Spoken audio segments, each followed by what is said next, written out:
Hi again, this is Anil Puri from 9 Pillars, and this is the third and final part of my 3-part time management video series. Stay tuned.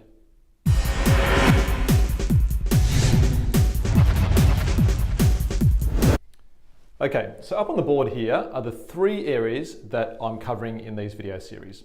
Now I've already covered the first 2, which is the time log and the skills value matrix, and on this blog below you'll see links to those previous 2 videos, okay? So today I'm going to talk about the default diary, which is maybe something you've heard of before. Some people also call it the ideal week diary. And it's basically a weekly budget, time budget for your week. So it helps you get structure for the week, right? So what I'll do is I'll rub this off and I'll draw up the default diary and I'll take you through what that means. All right, so what I've done is I've drawn up an example default diary, or at least a template, the blank default diary. And what I've also done is, on this blog as well, there is a link to an actual template that you can use. You can download it, use it, and fill it out for yourself. So what a default diary is, it's a one page that helps you plan out what a normal week should look like for you. So you can see up here, we've got Monday, Tuesday, Wednesday, Thursday, and Friday.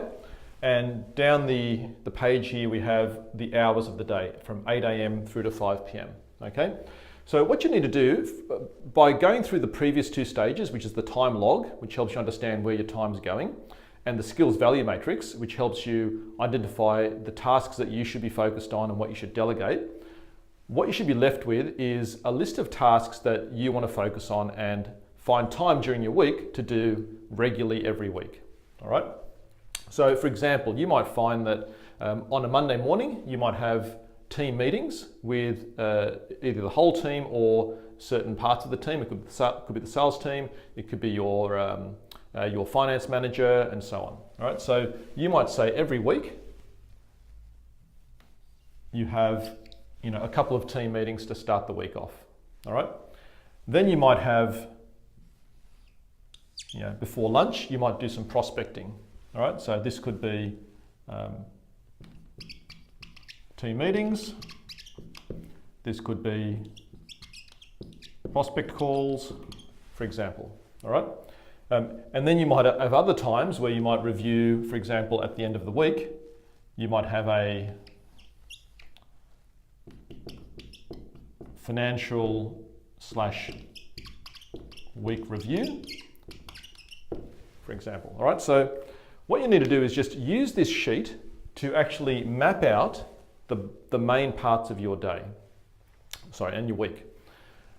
Now, a couple of my clients, it's very, very important that they find this works really well once they've tested it, worked out exactly what works for them.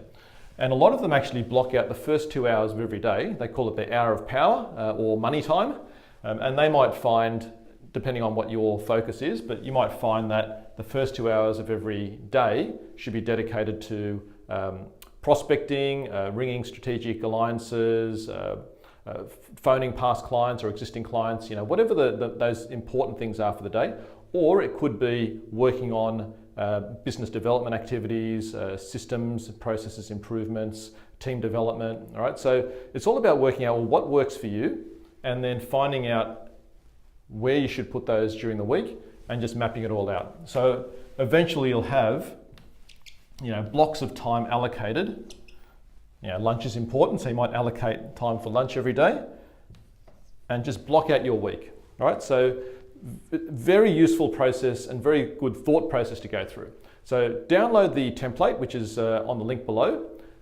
Complete this based on the activities that you should be focused on. And if you need help with that, just go back to the other 2 videos that are also linked in the blog below. Feel free to send that through to me if you want me to have a look at it, to critique it, to provide some feedback. All the best with it. I know it's going to help you immensely in your weekly productivity. All the best, and we'll speak to you very soon.